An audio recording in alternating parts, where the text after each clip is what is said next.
avec tout le bonheur que j'ai de retrouver encore une fois le grand département de Foundiougne, j'ai toujours aussi mal de considérer encore une fois combien l'Afrique et le Sénégal, qui est riche en potentialité de toute nature, a des citoyens pauvres. Est-ce que nous devons construire des États riches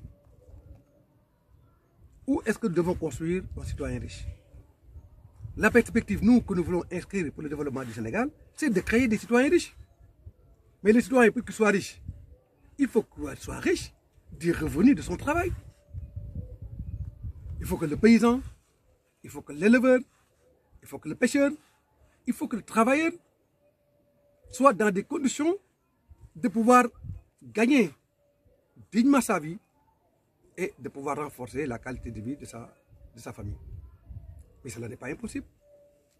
Les peuples qui l'ont fait ne sont pas plus intelligents que les Sénégalais.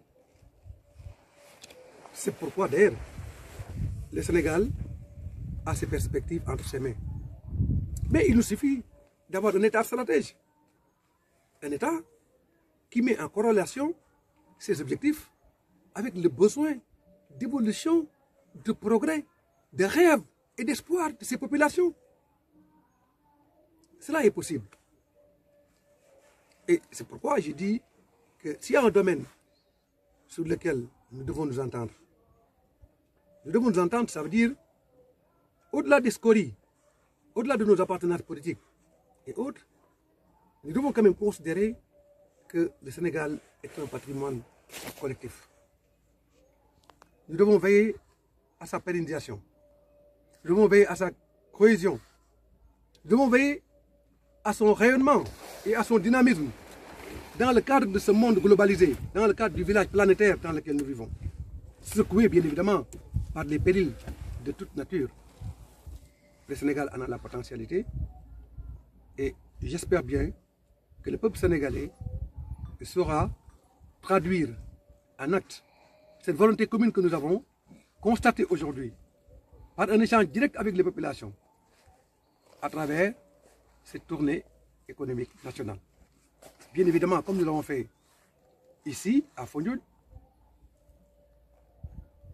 nous l'avons fait dans le bassin arachidier, particulièrement au cœur du bassin arachidier, dans le Baol et dans le Kaffrine, mais nous allons le faire dans toutes les contrées du pays, en échangeant avec les Sénégalais et surtout en les écoutant.